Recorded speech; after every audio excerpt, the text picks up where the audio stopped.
ese ndifuza kuzatangiza indi business mu gihe kizaza cyangwa nzaguma muri iki kimotari gusa, niko kazi nashimye nzagumamo gusa. Muraho neza, amazina yanjye nitwa Bizumuremyi Sadi, abenshi banzi ku izina rya Yo Motari. Nkuko nabibasezeranyije, uyu munsi tugiye gutangira kuganira ku ngingo nababwiye tuzaganiraho.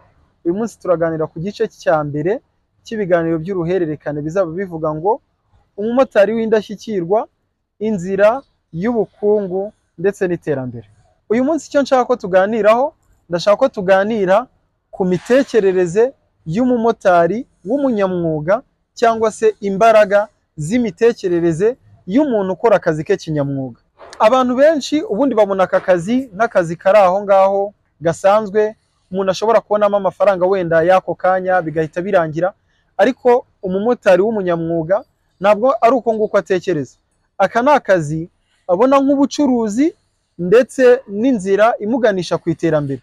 Bivuze ngo imitekerereze nyiri aka kazi ashobora kuba afite niyo imuganisha aho yerekeza mu gihe kizaza. Niba atekereza yuko ari akazi kari aho ngaho ashobora kubonamo amafaranga wenda y'ako kanya gusa bigahita birangira, ubwo ngubwo nyine nuko ako kazi kazajya kamuha amafaranga ndetse nta n'iterambere azakabonamo. Ariko nimba afata aka kazi akakabona nk'ubucuruzi ndetse n'inzira imuganisha ku iterambere ndetse no kugera ku bintu birenze ako kazi gusa, uyu nguyu aka kazi nta gushidikanya ko kazamugeza kure. Kizakubwira rero yuko ufite imitekerereze y'umunyamwuga cyangwa se ukora akazi kawe kinyamwuga, bimwe mu bikuranga ni uko uzarangwa no kwakira abakiriya bawe neza, ukabaha icyubahiro kugira ngo wubake izina ryiza, ukarangwa no gukoresha ndetse no kugenzura amafaranga yawe neza, ukarangwa no gukurikiza amategeko y'umuhanda kugira ngo wirinde impanuka, ukarangwa no guhora wiga no kwiteza imbere kugira ngo ube wihariye mu kazi kawe, ndetse n'ibindi byiza byose ushobora gukora abantu bakakureba bakavuga bati koko uyu muntu ni umunyamwuga. Imitekerereze myiza rero ni itandukanya umuntu w'umunyamwuga ndetse na wa wundi ukora akazi ke kugira ngo yibonere amaramuko gusa, abone amafaranga y'ako kanya bihite birangira. Nk'umumotari rero w'umunyamwuga ugomba gushyiraho intego zihariye z'iterambere. Mu ntego zawe ugomba kwibaza uti ese mu mwaka uri imbere ndifuza kugera mu myaka 5 se cyangwa mu myaka 10, ni hehe nifuza kugera mu gihe runaka. Niba uri nk'umumotari uroba wenda ukibaza uti ese ndashaka kugura moto yanjye cyangwa ndashaka kuzayaguma gutya nkajya nkomeza nkaroba gusa mwishyura abantu nta moto yanjye mfite. Ibyo ngibyo ni ikibazo wagakwiriye kwibaza. Ese ndashaka kuguma aha cyangwa ndashaka gutera intambwe ngo mve ku rwego narindiho ngere ku rundi. Niba nshaka gutera iyo ntambwe se ni mu gihe kingana gute? Ese ndifuza kuzatangiza indi business mu gihe kizaza cyangwa nzaguma muri iki kimotari gusa, niko kazi nashimye nzagumamo gusa. Ndifuza kuzagira indi business nkorera cyangwa nzaguma uku nguku. Ukibaza uti ese ndifuza kuzigama amafaranga angana iki mu gihe cy'ukwezi cyangwa se mu gihe cy'amezi 3, mu gihe cy'amezi 6 gutyo. Ukibaza uti ese nzazigama amafaranga angana gute? Izo ntego rero hamwe n'izindi ushobora kugira ni intego zigomba kuba ari intego zisobanutse nk'umumotari w'umunyamwuga kandi ufite imitekerereze yagutse, imitekerereze isobanutse imutandukanya n'umumotari ushobora kuba yakora ako kazi gusa n'akazi akuramo amaramuko gusa bikaba birarangiye. Intego yawe rero icyambere igomba kuba yujuje ni ukuba ari intego yihariye, ikaba ari intego iri specific. Nk'urugero nko kuba wavuga uti ndifuza kuzigama amafaranga nibura 50,000 buri kwezi. Hanyuma ikaba ari intego ushobora kwibaza ngo ese aya mafaranga nzayazigama gute? Ushobora nko kuvuga uti wenda nzajya mbika 700 buri munsi, bityo ku kwezi nzajya mba nujuje 50,000. Intego yawe igomba kuba ari intego ishoboka, yani niwipase muremure ngo uvuge ibintu utashobora, ikaba ari intego irimo hagati na hagati. Niba ari intego iri hasi cyane cyangwa se intego nanone ikabije ngo ube wihanitse wishyire ku rwego wowe uzi neza yuko utashobora. Nko kuba wavuga ngo nzajya mbika 500 ku kwezi kandi uzi neza yuko utajya winjiza n'ibihumbi 150 ku kwezi, ntabwo wabasha kuyabika kubera yuko utanayinjije. Bijyanye n'intego yawe, shyira imbere ingamba zizagufasha kugera kuri icyo kintu wifuza kugeraho. Ikindi kandi ushyireho igihe ntarengwa iyo ntego ugomba kuba wagezeho. Uvuga uti wenda n'urugero, mu mwaka umwe nzaba maze kwizigama 600,000, kubera yuko twatangiye tuvuga tuti nibura wenda uravuze uti ngiye kujya mbika 50,000 buri kwezi.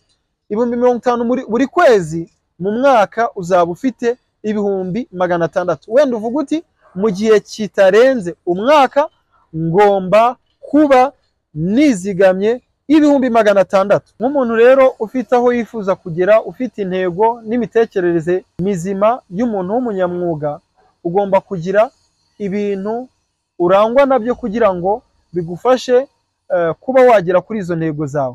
Harimo kurangwa n'ubwitonzi n'ikinyabupfura, ukarangwa no kugira ubwitange, ibyo twita gukora cyane, ndetse no gutanga serivisi nziza ku bakiriya ubashyira imbere, ukabagira abakoresha bawe. Ukarangwa no kumenya gutangira akazi kawe kare ndetse no kugategura neza. Ukarangwa no gucunga amafaranga yawe neza ndetse no kuyakoresha mu buryo buboneye, kandi ukarangwa no kwirinda ingeso mbi zishobora kukwangiriza akazi kawe ndetse no kwanduza izina ryawe. Imwe mu mico mibi ishobora kukwangiriza akazi kawe harimo guhenda abakiriya ubaca amafaranga y'umurengera, kutabaha serivisi nziza, kurangwa no gusesagura amafaranga yawe, kutita kuri moto yawe, ndetse no kutubahiriza amategeko y'umuhanda. Ibyo rero ugomba kubyirinda, kubera yuko abakiriya buriya bakunda umuntu uri kuri gahunda, ufite imico myiza, ku buryo nawe bakureba koko bakabona uri umuntu wubashye akazi kawe kandi ugakunze. Icyo gihe nuramuka uranzwe n'ingeso nziza, ukarangwa n'imico myiza, mu by'ukuri abantu nabo bazakugana ari benshi. Mu byagufasha rero gukomeza kuba umuntu w'umunyamwuga ufite imitekerereze yagutse, harimo kuba warangwa no guhora wiga, ukagira ubumenyi bushya wiga buri munsi, kongera ubumenyi bwawe nyine, nko kuba wakwiga indimi, kuba wakwiga nk'Icyongereza, Igifaransa n'izindi ndimi, bigufasha gukomeza kwagura urwego rwawe. Harimo kuba wakongera umubare wa kategori ufite. Nimba wari ufite A, ukavuga uti ngiye kwiga kategori B, gutyo gutyo nyine ugahora uharanira yuko ubumenyi bwawe ubwo wari ufite uyu munsi ejo buzaba bwisumbuyeho.